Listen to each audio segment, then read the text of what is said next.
Bonsoir à tous et soyez les bienvenus dans votre journal. Ce soir, la rédaction accueille Soula Saïd Soufou. Bonsoir. Bonsoir. Alors vous êtes là ce soir pour nous parler de ce recueil de poèmes intitulé Mila, chemin de la dernière goyave. Il y est question de culture et de tradition. Un ouvrage paru le 4 mai dernier, on en parle tout à l'heure avec vous. Avec nous également sur le plateau, Pierre Bellucci. Bonsoir Pierre. Bonsoir Amina, bonsoir à tous. Et vous nous emmènerez, vous, du côté de la Colas avec cette grève qui aujourd'hui en est à sa deuxième journée. Une grève assez dure dont vous nous parlerez, Pierre, tout à l'heure. Mais d'abord, voici les titres de ce mercredi 10 mai.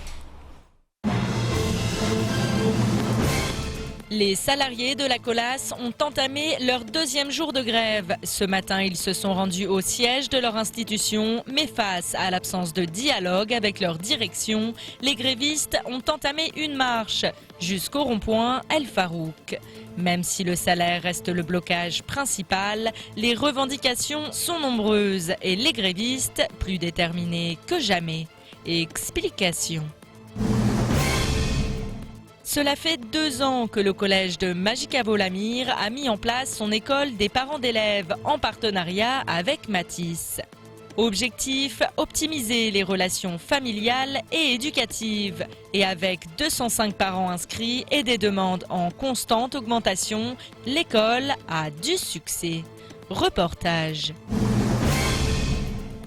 Basket, futsal, football, handball, volley, rugby, du 10 au 17 mai, les équipes du NSS de toute l'île s'affronteront pour devenir les champions 2017 des finales académiques. La compétition a démarré ce mercredi avec le football garçon au stade du Baobab et le futsal filles au gymnase de Cavani, où 13 équipes se sont affrontées.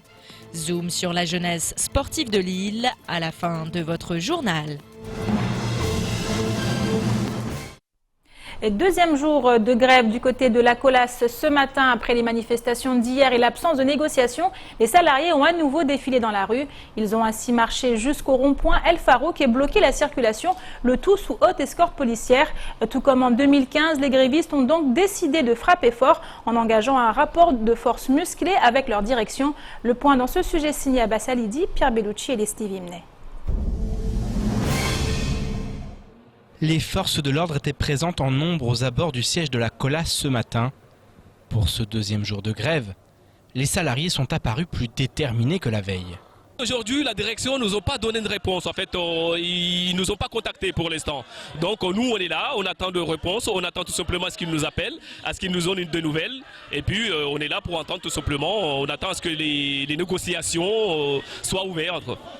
Face à l'absence de dialogue avec leur direction, les grévistes ont entamé une marche afin de rejoindre le rond-point El Farouk. De quoi perturber la circulation et agacer les usagers de la route. Même si pour ces salariés, leurs demandes sont légitimes et méritent d'être entendues.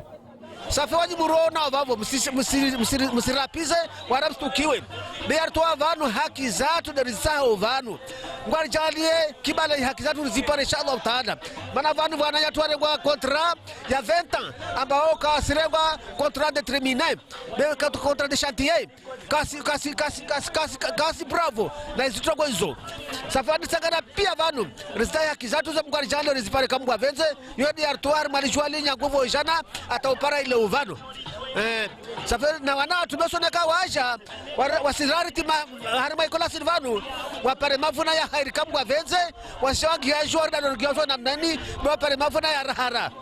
Si le salaire reste la revendication première, les doléances sont nombreuses et les mots profonds. Les grévistes attendent donc de pouvoir négocier avec leur direction, sans quoi ils continueront à durcir le mouvement.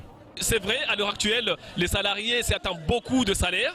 C'est le salaire surtout qui est le blocage principal aujourd'hui. Mais à la Colas, il y a plein de problèmes à régler. Donc on attend que la direction, encore une fois, qui nous rappelle à la négociation. On est prêt au dialogue social. Donc on attend ce qu'ils nous appellent au dialogue social. Le dialogue social est vivement réclamé afin d'éviter que le conflit ne s'enlise comme en 2015.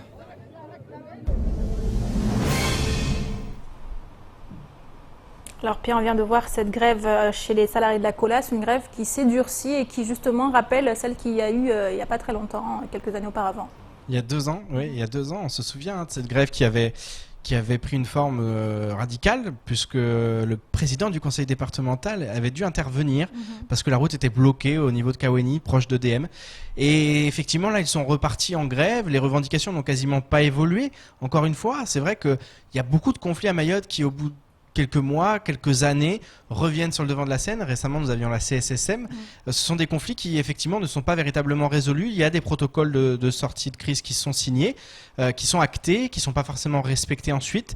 Et il y a tout ce travail syndical qui doit être fourni. Et parfois, on se demande, est-ce que véritablement tout a été fait pour que ce conflit prenne fin une fois pour toutes? Visiblement non, en tout cas dans le cas de la Colas. Après, c'est un conflit très particulier parce qu'il avait laissé beaucoup de traces, ce conflit. Il y avait eu des licenciements. On se souvient qu'à plusieurs reprises, depuis déjà la fin de ce conflit, les salariés avaient débrayé, notamment les représentants syndicaux de la CGT ou de Force ouvrière. Ils avaient débrayé pour dire ces licenciements, c'était des licenciements abusifs. Donc déjà, nous ne sommes pas d'accord là-dessus. Et puis ensuite, il y avait effectivement ces revendications salariales. Les salaires au cœur justement de cette protestation des salariés. Oui, c'est une plateforme revendicative qui est très fournie, très fournie, avec notamment cette augmentation de 300 € pour chaque salarié et par mois. C'est quand même une augmentation importante. Il y a aussi une prime de 800 € exceptionnelle pour l'année 2016, sachant que les dividendes ont déjà dû être versés, donc ça paraît compliqué. Et puis ensuite, il y a la retraite complémentaire, un sujet qui il n'y a pas très longtemps faisait la une du côté de la CSSM et qui d'ailleurs n'est pas bouclé. Il y a encore des réunions qui vont se tenir prochainement à Paris sur ce point. Donc voilà, des revendications, prime de salissure, des revendications qu'on a connues dans d'autres conflits, qui sont souvent liées aussi aux conventions de branche et aux accords de branche qui ne sont pas forcément appliqués à Mayotte. Mais voilà, c'est des conflits qui reviennent sur le devant de la scène 2 ans après et qui sont quasiment les mêmes, et puis alors qu'ils prennent exactement les mêmes tournures, parce que ce qui est frappant avec ce conflit, c'est que là cette fois ils sont déjà dans la rue, ils ont déjà commencé à bloquer le rond-point El Farouk, et j'ai pu avoir les représentants syndicaux il y a quelques minutes qui m'expliquaient qu'il n'y a absolument aucun contact avec la direction. Donc aujourd'hui on est au point mort au niveau des négociations. Demain le conflit va reprendre, demain matin, avec sûrement une forme encore plus dure. Voilà, ils sont vraiment déterminés et il n'y a pas de dialogue social qui réussit à être instauré au sein de cette société. Donc voilà, c'est un nouveau conflit, j'allais dire un énième conflit qui ressemble à beaucoup d'autres sur le département, et puis où on voit un peu mal l'issue.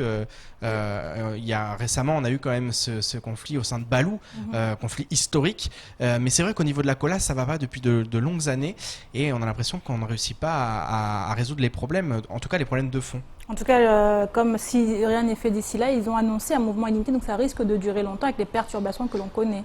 Oui, avec les perturbations que l'on connaît. Alors après, les revendications, elles portent aussi sur le fait que, on le sait, pour 2018, pour les prochaines années, il y a des bons de commande qui sont importants au sein des sociétés du BTP, parce que là, il va y avoir une relance de la commande publique. On le voit notamment via les annonces légales. On voit qu'il va y avoir du travail sur les prochaines années. Et c'est vrai qu'ils se disent que finalement, la société va bien. C'est une société au niveau international aussi, la Colas. C'est un immense groupe. Donc ils veulent aussi une application de la grille salariale en adéquation avec ce qui se fait ailleurs.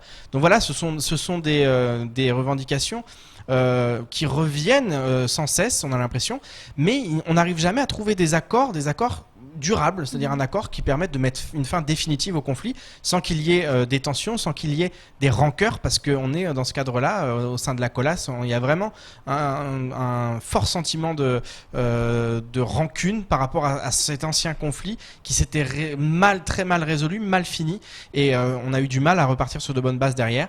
Donc voilà, on va suivre de très près ce qu'il en est de ce côté-là, mais en tout cas, c'est un conflit qui commence sur les chapeaux de roue et qui ne semble pas être en passe d'être résolu, parce qu'il n'y a même pas de dialogue, il n'y a même pas eu de rencontre, même pas de... Voilà, il n'y a absolument rien. Alors, à l'heure où nous parlons, entre les représentants syndicaux, notamment la CGTMA, Salim Naouda, et puis tous les délégués syndicaux de la Colas et la direction, il n'y a aucun dialogue social, aucun contact. Merci beaucoup Pierre pour toutes ces précisions et bien sûr nous suivrons ce mouvement de très près. Et je vous propose maintenant de prendre la direction du collège de Magicavo-Lamir qui depuis son ouverture il y a 2 ans souhaite optimiser les relations familiales et éducatives.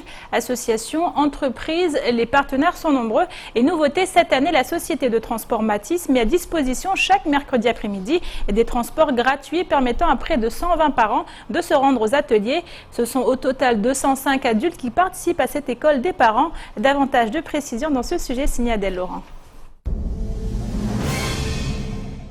Chaque mercredi, il y a toujours des parents qui viennent pour s'inscrire, pour étudier comme leurs enfants. Aujourd'hui, on va faire un peu d'orthographe sur le A et A accent et le E avec EST. On a déjà vu le pronom personnel. Je, tu, il, nous, vous, il. Ce sont des écoliers un peu spéciaux qui se rendent les mercredis après-midi au collège de Magicavo. Depuis son ouverture il y a 2 ans, l'établissement a en effet créé une école des parents en partenariat avec Matisse. Chaque mercredi, l'entreprise met gratuitement à disposition 2 bus, permettant ainsi à 172 parents de se rendre aux ateliers. Matisse veut être une entreprise citoyenne qui s'investit dans l'économie, qui s'investit dans l'environnement. C'est toujours une bonne chose pour une société qui grandit dans un environnement de s'intéresser à ses citoyens et de faire en sorte que elles grandissent avec, que les citoyens peuvent en bénéficier et vice-versa. Ciné-club, cuisine des parents, informatique, mathématiques, mieux vivre ensemble, mais également 6 ateliers d'alphabétisation créés suite à la forte demande des parents. Pour l'heure, 13 ateliers existent, dont 3 concernant la vie quotidienne.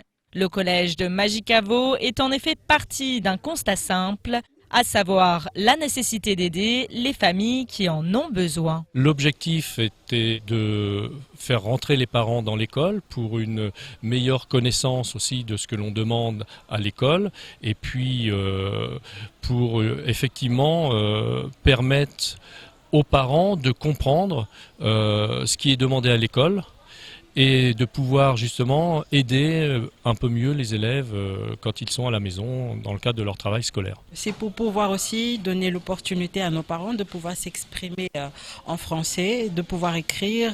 Ça déjà c'est ce que nous vivons au quotidien, la cuisine et après on apprend beaucoup, on communique beaucoup. Avec 80 parents à son lancement il y a 2 ans et 205 à présent, l'école des parents du collège de Magicavo a du succès et fait face à une demande qui ne cesse d'augmenter. Les apports sont en effet nombreux et les parents ont également la possibilité de passer le diplôme d'études en langue française. Concentration, motivation et assiduité, ce que l'on peut dire, c'est que les élèves sont studieux. Certains d'entre eux nous expliquent les raisons de leur présence dans cette école étonnante. C'est une bonne idée pour améliorer, pour augmenter le niveau, parce que je suis un élève qui a quitté l'école au niveau de 4e, alors ça, j'ai choisi, je suis heureux pour venir ici pour améliorer un peu les compétences. Je travaille en formation de français, je fais des exercices en maths, tout ça c'est lecture en français, tout ça c'est je fais. Pour savoir parler en français, si je vais à la préfecture, je ne voulais pas personne pour m'aider ou si je voulais écrire par exemple une lettre, je peux écrire moi-même. C'est ça que je suis ici. Pour apprendre à lire et à écrire et pour apprendre des choses qu'on ne sait pas. Parce que moi je ne sais pas parler en français, je ne sais pas écrire, c'est pour ça que je suis venue ici à l'école. Il y a une bonne ambiance. Parce que depuis que je suis venue ici, j'ai quelque chose et je connais beaucoup de quelque chose. Quand j'étais à la maison, je ne savais pas. Parce que depuis que je suis venue ici, je sais écrire un petit peu, je sais lire. Même alphabétique, je sais tout, majuscule ou minuscule. Renforcer la place des parents comme premier partenaire dans tous les lieux de vie de l'enfant, mais aussi leur donner la possibilité d'apprendre dans un département où en 2014, selon l'INSEE, 3 Mahorais sur 4 n'avaient pas de diplôme qualifiant. L'école des parents est donc d'utilité publique et contribue au développement économique et social de l'île. Parlons à présent de culture et de tradition avec notre invité Soula Saïd Soufou avec cet ouvrage, on l'a dit tout à l'heure, Mila, les chemins de la dernière goyave. Dites-nous plus sur ce titre, Soula. Mila, quel joli nom pour évoquer les questions de culture et de tradition. Vous savez, nos traditions, elles sont belles, elles sont très très belles, mais elles sont gorgées d'émotions et d'intensité.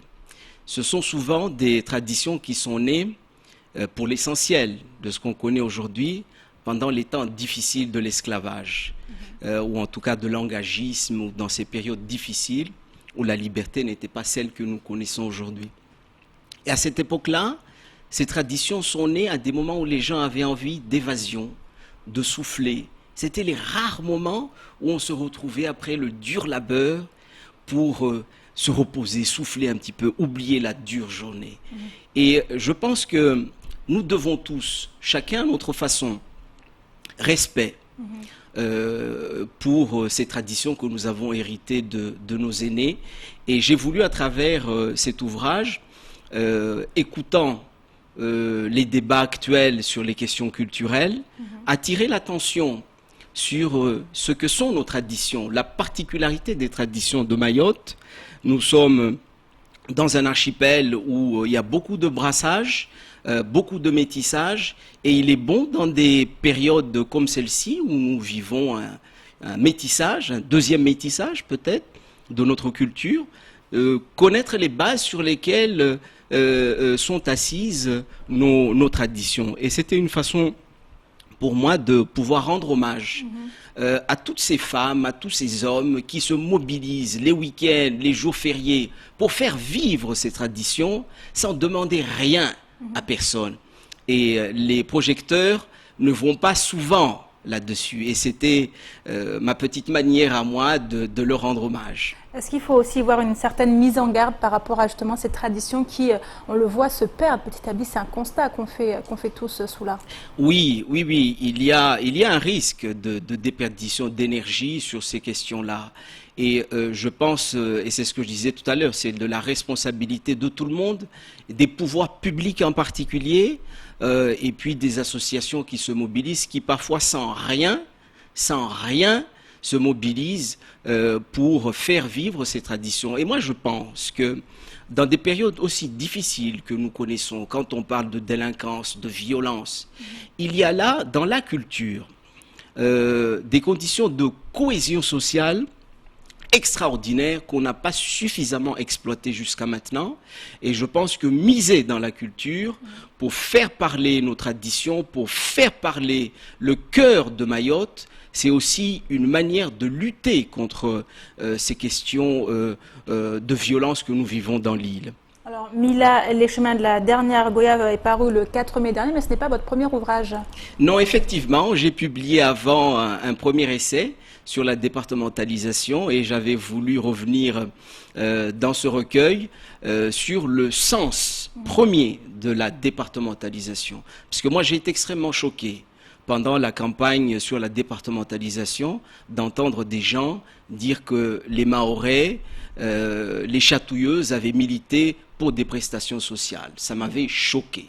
Donc j'avais voulu, dans cet ouvrage-là, replacer ce combat dans son contexte et rappeler aux jeunes qui n'ont pas eu la chance de vivre cela, leur rappeler le sens premier de la départementalisation pour qu'on ne puisse pas dénaturer ce combat. J'ai après rendu hommage à la grande Zéna Mdéré. C'était une façon aussi de parler d'une façon plus poétique de ce combat-là. Et puis récemment, j'ai parlé des questions régionales où j'ai voulu aussi dire aux jeunes que nous sommes dans une région et il faut aussi qu'on regarde Mayotte dans sa région. Il y a un réel engagement pour justement défendre Mayotte, défendre la culture mahoraise, défendre le statut de Mayotte.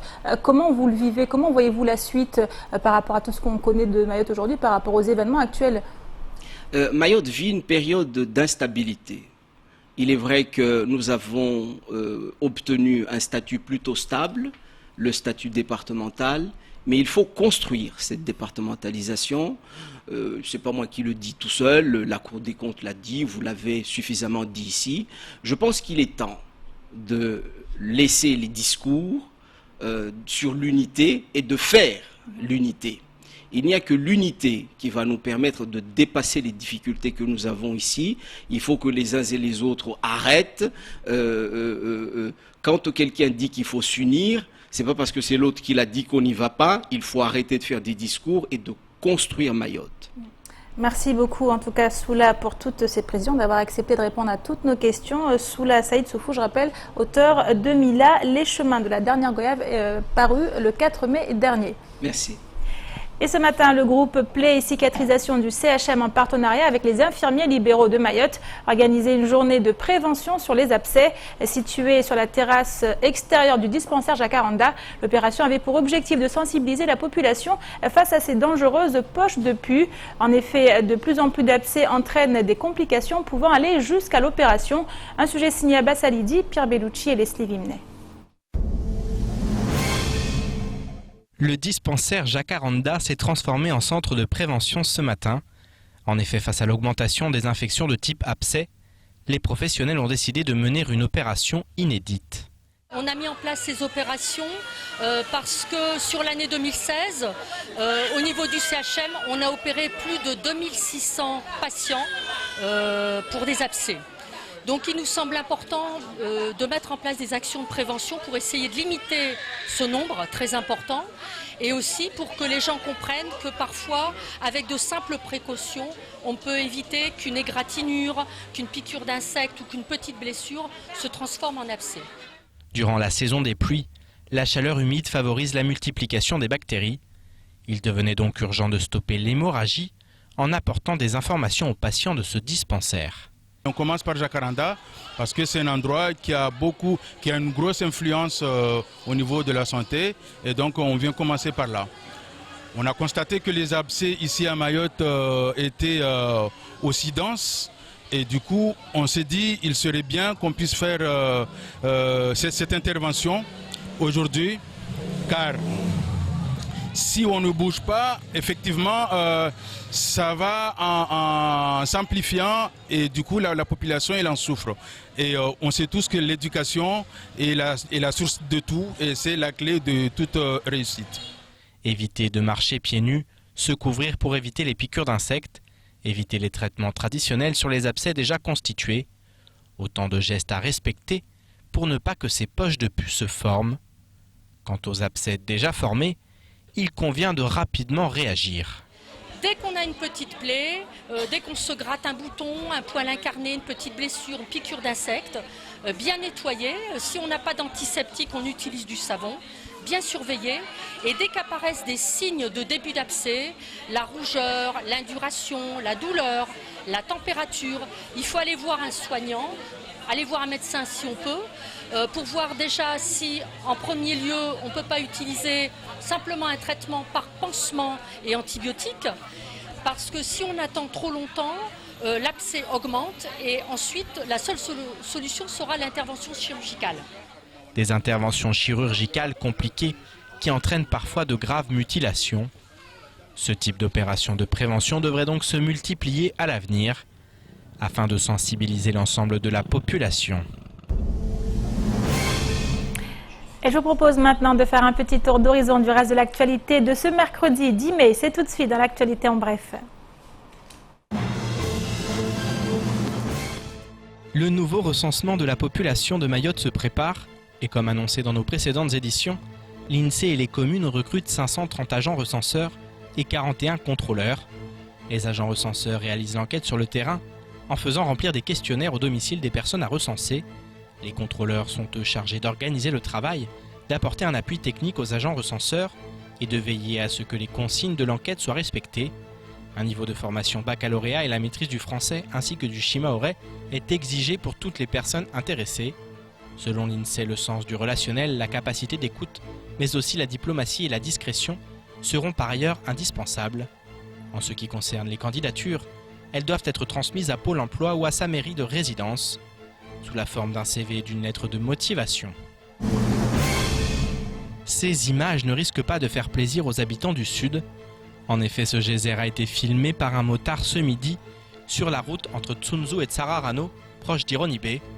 Selon le directeur de la SMAE, cette fuite est liée aux travaux menés actuellement par la DEAL dans la zone. Une ventouse aurait été endommagée, provoquant cet impressionnant jet d'eau.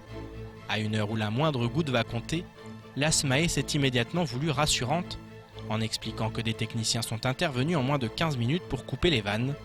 Plus de peur que de mal donc, puisque la quantité d'eau perdue serait dérisoire.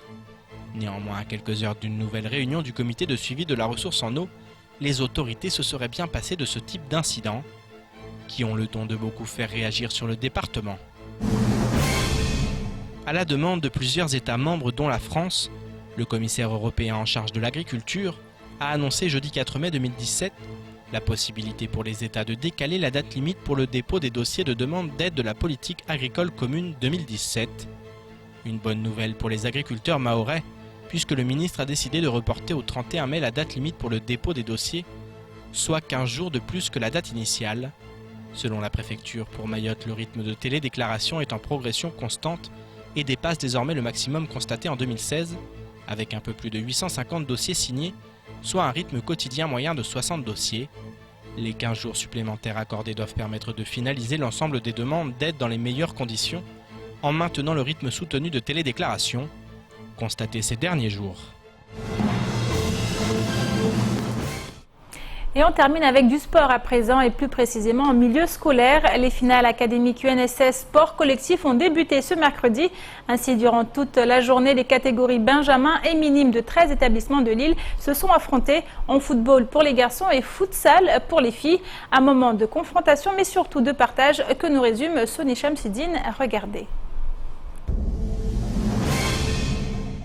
C'est sous un soleil de plomb que se sont tenues ce mercredi les finales académiques UNSS de football chez les garçons. Une compétition durant laquelle s'affrontaient les meilleures équipes de différents collèges et lycées de Lille. Chez les juniors, c'est le collège de Passamaiti qui l'emporte face à Mgombani. Je suis content d'avoir gagné, surtout d'avoir marqué. Je suis très ému.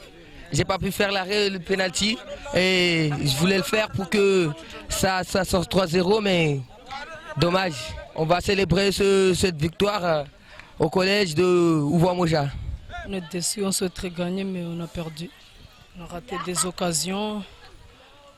Et on ne prenait pas le ballon en premier.